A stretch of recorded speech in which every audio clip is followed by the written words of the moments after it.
सबसे पहले तो जी मैं सभी मीडिया हमारे साथियों का बहुत बहुत शुक्रिया करना चाहता हूं कि बड़े शॉर्ट नोटिस पे आप लोग यहां पर पहुंचे हैं। और जो हमारे कश्मीर के हालात पिछले कुछ दिनों में रहे हैं उसके लिए भी मैं सारी आवाम को भी मुबारकबाद देना चाहता हूं। जिस तरीके से उन्होंने इस सिचुएशन को हैंडल किया, भले ही हालात थोड़े टफ थे, कुछ परेशानियां हमें देखने को मिली,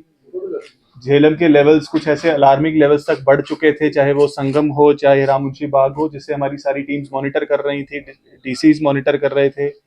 इरिगेशन एंड फ्लड कंट्रोल की पूरी टीम उसको देख रही थी, और मेट्रोलॉजिकल डिपार्टमेंट से भी हमें लगातार फोरकास्ट आ रहे थे।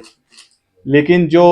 बीते कुछ दिनों में हमने समस्या को देखा तो और अवाम ने उसका बड़ी डट करके सामना किया है, और आगे भी हमें इसी तरीके से अलर्ट रहने की ज़रूरत है। और मैं यही अपील एडमिनिस्ट्रेशन की तरफ से सभी लोगों को करना चाहूँगा, जैसे साउथ कश्मीर ने इस सिचुएशन को हैंडल किया है, खुदा ना खास्ता आगे भी, क्योंकि अगले 15-20 दिन बड़े इंपॉर्टेंट रहेंगे हमारे लिए। हमारे वेदर फोरकास्ट लगातार आते रहेंगे, सभी ग्रुप्स के जरिए आपके साथ शेयर भी होते हैं, लोगों तक भी पहुंचते हैं, पर कई बार हम उसके ऊपर नजरअंदाजी उसके कर देते हैं और बड़े ध्यान से उसको नहीं देखते हैं। तो जो हमारी वेदर एडवाइजरीज हैं, जो अलर्ट्स हैं, उन सभी को हमें देखने की बहुत ज़रूरत है और उनको फॉलो करने की ज़रूरत है। जितनी भी हमारी ट्रिब्यूटरीज हैं झेलम की, सिर्फ झेलम ही नहीं बल्कि चाहे कुलगाम के हायर साइड पे विशु नाला है या पहलगाम की तरफ लिदर है या उसकी हायर जो ट्रिब्यूटरीज हैं, उन सभी पे भी वॉच रखने की ज़रूरत है। और जो भी रिवर बैंक स्ट्रीम्स के आसपास लोग रहते हैं उन्हें बहुत सतर्क रहने की ज़रूरत है, बहुत सावधान रहने की ज़रूरत है। और अगले आने वाले दिनों में भी हमारी district disaster management teams ground पर रहेंगी, जिसके अंदर मजिस्ट्रेट साहिबान होंगे, पुलिस के ऑफिसरान होंगे, एसडीआरएफ की टीम होगी और इरिगेशन एंड फ्लड कंट्रोल की टीम तो होगी ही। तो ये भी जो इंटर डिपार्टमेंटल हमारी टीम्स कॉन्स्टिट्यूट हुई हैं, ये 24 घंटे राउंड द क्लॉक काम करती रहेंगी। और हमारे इसी तरीके से जो डिस्ट्रिक्ट के इमरजेंसी कंट्रोल रूम नंबर्स हैं या यूटी लेवल जो इमरजेंसी ऑपरेशन सेंटर जो हरिनिवास श्रीनगर से काम करता है, उनके नंबर्स भी सभी को वाइड स्प्रेड सर्कुलेट कर दिए गए हैं। और मैं आपसे भी अपील ये करूंगा कि सभी जगह पे, सभी इलाकों में, सभी गाँव में, दूर दराज के इलाकों में भी लोगों तक ये नंबर्स पहुंचे, ताकि उनको कभी किसी तरीके की जरूरत हो, कुछ मुश्किलात हो, तो वो हमें रीच आउट कर सके, ताकि हम भी उनकी समस्याओं को एड्रेस कर सकें। फिलहाल ये एक शॉर्ट टर्म अरेंजमेंट रहेगा अगले 15-20 एक महीने के लिए, जब तक जो है हालात या मानसून का जो सिस्टम है वो इम्प्रूव नहीं हो जाता है और रिसीड नहीं कर जाते हैं जो मानसून शावर्स हैं।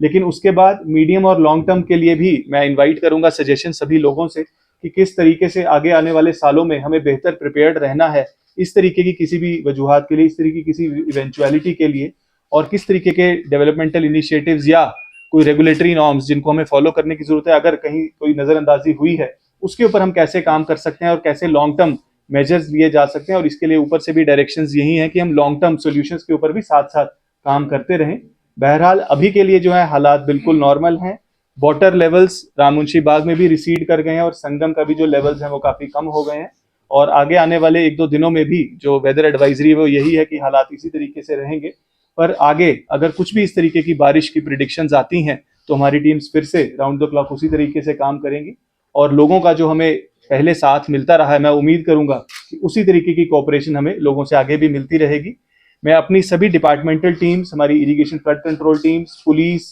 एसडीआरएफ और हमारी जो 15 कोर की आर्मी की टीम है, जिन्होंने भी पिछले 1-2 दिनों में बहुत अच्छा काम किया है, उनको भी मैं इस मौके पर बहुत बहुत मुबारकबाद देना चाहता हूँ। So any sort of, when we talk about the SDRF, NDRF, we have seen from since 2014 huge floods. Any sort of amendments and more developments to require, because you are talking about the better future effects. So any sort of something, major amendments for that?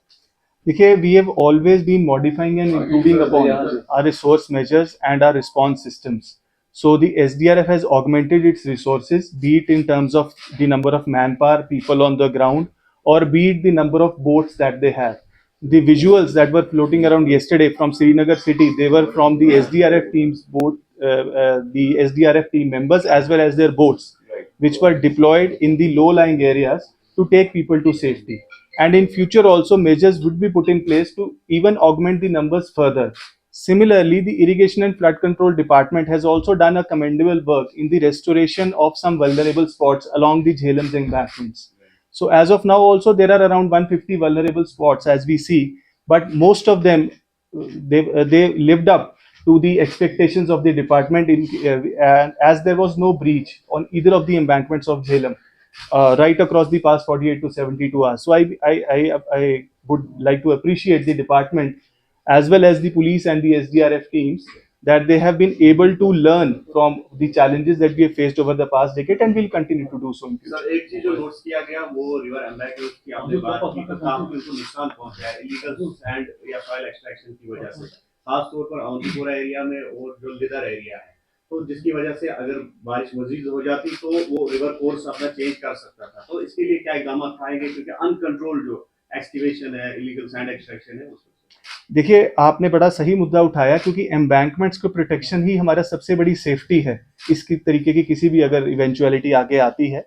और जैसा मैंने पहले कहा कि embankments की strengthening पर काफ़ी काम हुआ है और उसी वजह से किसी प्रकार का हमें इरोजन या स्पिल ओवर पिछले दिनों में नहीं मिला है जबकि हमें ये जहन में रखने की ज़रूरत है कि संगम में भी और राम मुंशी बाग में भी जो हमारे डेंजर लेवल्स तक पानी पहुंचा है जो कि तकरीबन 10 साल हाई जो लेवल्स हैं वो 10 ईयर हाई लेवल्स थे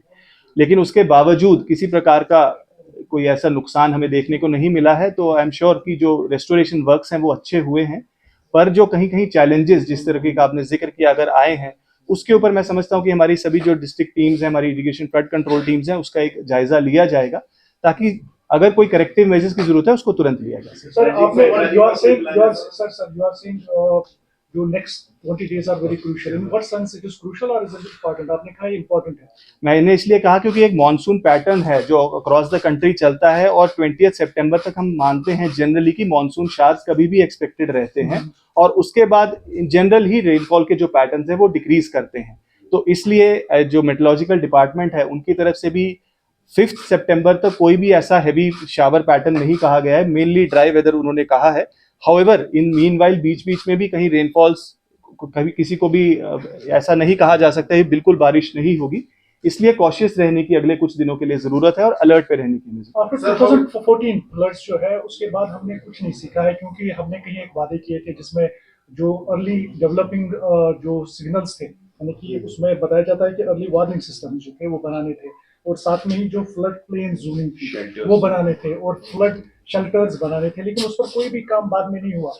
देखिए फ्लड कंट्रोल डिपार्टमेंट की तरफ से जो अर्ली वार्निंग सिस्टम कह रहे हैं integrated operational forecasting system IOFS live है उसी IOFS के जरिए ही हमारी जो टीम्स हैं फ्लड कंट्रोल की हमें बता पा रही थी प्रिडिक्ट कर पा रही थी और डाउन द लाइन भी वो इन्फॉर्मेशन कन्वे कर पा रही थी उसी के साथ एक इंटीग्रेटेड डिसीजन सपोर्ट सिस्टम है DSS जिसको कहते हैं जो आगे फर्दर डिस्ट्रिक्ट्स में जितनी भी मैन पावर है उसके ऊपर मैप है और उनको SMS alerts time to time पहुंच रहे थे मेट्रोलॉजिकल डिपार्टमेंट की भी और IOFS सिस्टम के जरिए भी कि किस प्रकार के वेदर पैटर्न्स आगे रहेंगे और उसी को देखते हुए ही जो हमारी सारी मॉनिटरिंग टीम्स है वो काम कर रही थी हाउएवर हमेशा ही इंप्रूवमेंट्स का स्कोप रहता है भले हमने चीजें डेवलप की हैं बट और बेहतर इनको कैसे बनाया जा सके उसके ऊपर हम काम सर अनंतनाग में अभी सिचुएशन कैसी है और जो मोबाइल कनेक्टिविटी कब फुली रिस्टोर हो क्योंकि अभी भी एयरटेल बैक है देखिए ऐसा है कि जहां तक मोबाइल कनेक्टिविटी का ताल्लुक है हम सब देख रहे हैं कि जम्मू में काफ़ी एक्सटेंसिव डैमेज इस वेदर पैटर्न की वजह से हुआ है और हमारा जो लिंक है वो सारा जम्मू के जरिए रहता है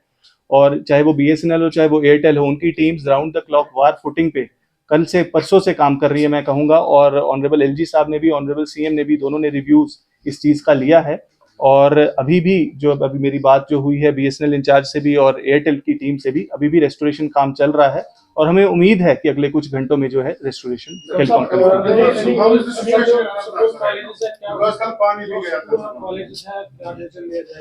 देखिए ऐसा है ऑनरेबल मिनिस्टर ने आज के लिए जो डिसीजन लिया था तो मैं समझता हूँ कि she will be in a better position कि वो इस सवाल का जवाब दे सकें मैं सिर्फ सिचुएशन के बारे में बता सकता हूँ कि जो है